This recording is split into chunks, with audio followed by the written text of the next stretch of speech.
ناظرین کرام، الطبری کی کتاب تاریخ الطبری میں ایک واقعہ موجود ہے کہ ایک دفعہ یہودی عالموں کا ایک گروہ حضرت محمد مصطفیٰ صلی اللہ تعالی علیہ وآلہ وسلم کے پاس توریت کے 28 سوالات لے کر آیا۔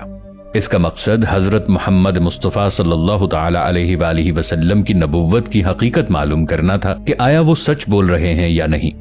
تاریخ طبری کے مطابق ان سوالوں میں سوال نمبر 7 اور سوال نمبر 8 قاف پہاڑ کے بارے میں تھے۔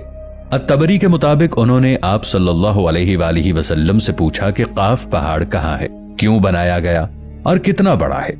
آپ صلی اللہ علیہ وآلہ وسلم نے اس سوال کا جواب کچھ یوں دیا کہ قاف پہاڑ ہماری دنیا کے گرد ایسے پھیلا ہوا ہے جیسے ایک انگلی میں انگوٹھی۔ یہ زمرد سے بنایا گیا ہے، جس سے نکلنے والی روشنی کی وجہ سے ہی ہمیں آسمان نیلا دکھائی دیتا ہے۔ اگر یہ پہاڑ نہ ہوتا تو آسمان کا رنگ ہمیں کبھی نظر نہیں آتا۔ ایک انسان کے لیے وہاں تک پہنچنا نہایت مشکل کام ہے، کیونکہ وہاں تک پہنچنے کے لیے ایک انسان کو مسلسل 4 ماہ اندھیرے میں سے گزرنا پڑے گا۔ پھر 8ویں سوال میں قاف پہاڑ میں موجود جابلقا اور جابلسا شہروں کے بارے میں پوچھا گیا، اور یہ بھی کہ وہاں کون سی مخلوق رہتی ہے، جس پر آپ صلی اللہ علیہ وآلہ وسلم نے فرمایا کہ جابلقا اور جابلسا 2 شہر ہیں، ایک مشرق میں ہے اور دوسرا مغرب میں۔ یہ دونوں شہر زمرد سے بنائے گئے ہیں اور یہ دونوں شہر قاف پہاڑ سے ملے ہوئے ہیں۔ ترکی سے تعلق رکھنے والے ایک صوفی مولانا ناظم القبروسی کے مطابق ہماری دنیا کے ارد گرد بہت ساری ایسی دنیایں ہیں جو ہم سے پوشیدہ ہیں۔ جب حضرت امام مہدی علیہ السلام تشریف لائیں گے تو وہ اکیلے نہیں ہوں گے، بلکہ اللہ ان کی مدد کے لیے قاف پہاڑ سے ایسی مخلوق کو بھیجیں گے جو اس دنیا والوں کے لیے بالکل نئی ہوگی۔ اسلامی روایات کے مطابق معراج کی رات جب حضرت محمد مصطفیٰ صلی اللہ تعالی علیہ وآلہ وسلم آسمانوں کے سفر پر تشریف لے گئے تو ایک جگہ حضرت جبرائیل علیہ السلام آپ کو ایسے مقام پر لے گئے جہاں ایک ذہین مخلوق رہتی تھی۔ وہ 2 شہروں میں رہنے والی مخلوق تھی جنہیں آپ صلی اللہ علیہ وآلہ وسلم نے اسلام کی دعوت دی اور جنہوں نے آپ صلی اللہ علیہ وآلہ وسلم کی دعوت کو قبول کیا اور اسلام لے آئے۔ پھر آپ صلی اللہ علیہ وآلہ وسلم نے ان کے درمیان ایک خلیفہ مقرر کیا اور ان کو اسلامی تعلیمات کے بارے میں تعلیم دی۔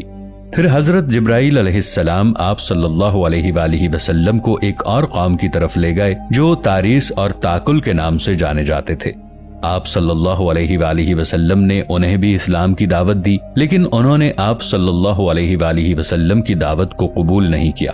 وہاں سے آپ صلی اللہ علیہ وآلہ وسلم حضرت جبرائیل علیہ السلام کے ساتھ یاجوج ماجوج کی طرف گئے اور آپ صلی اللہ علیہ وآلہ وسلم نے انہیں بھی اسلام کی دعوت دی، لیکن یاجوج ماجوج تاریس اور تاکل سے بھی زیادہ سرکش قوم تھی۔ انہوں نے بھی آپ صلی اللہ علیہ وآلہ وسلم کی دعوت کو قبول نہیں کیا اور آپ صلی اللہ علیہ وآلہ وسلم کو ماننے سے انکار کر دیا۔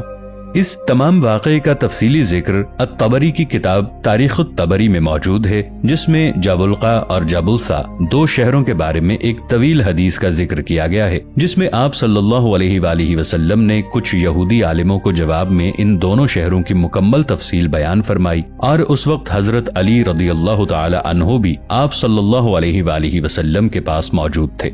حضرت علی رضی اللہ عنہ نے سوال کیا کہ یا رسول اللہ، کیا وہ دونوں شہر ہماری دنیا میں ہی موجود ہیں؟ تو آپ صلی اللہ علیہ وآلہ وسلم نے فرمایا کہ وہ دونوں شہر قاف پہاڑ کے نزدیک مکمل تاریکی میں ہیں۔ ہر شہر کا اپنا ایک قلعہ ہے جس میں ہر وقت 1000 لوگ ان شہروں کی حفاظت پر مامور رہتے ہیں، اور وہ اس لیے کیونکہ یہ دونوں شہر زمرد سے بنے ہیں۔ ان دونوں شہروں کے سب سے بڑے دشمن تاریس اور تاکل 2 سرکش قومیں ہیں جو ان دونوں شہروں میں موجود قیمتی خزانوں کو حاصل کرنا چاہتی ہیں۔ ان کے حملے کے ڈر سے ان دونوں شہروں میں موجود لوگ ہر وقت حفاظت پر ہوتے ہیں تاکہ اپنے شہروں کو ان سرکش قوموں کے حملوں سے بچا سکیں۔ ان شہروں میں بسنے والے لوگ نہ حضرت آدم علیہ السلام سے واقف ہیں اور نہ ابلیس سے۔ ان کے درمیان کوئی عورت نہیں، وہ تمام مرد ہیں۔ ان شہروں تک پہنچنا ایک انسان کے لیے بہت مشکل ہے، لیکن ہود علیہ السلام کی قوم کے 3 لوگ وہاں پہنچ گئے تھے اور وہاں پر رہے، مگر وہاں ان لوگوں پر شدید تشدد کیا گیا اور وہ وہاں سے بھاگنا چاہتے تھے لیکن بھاگ نہیں سکتے تھے۔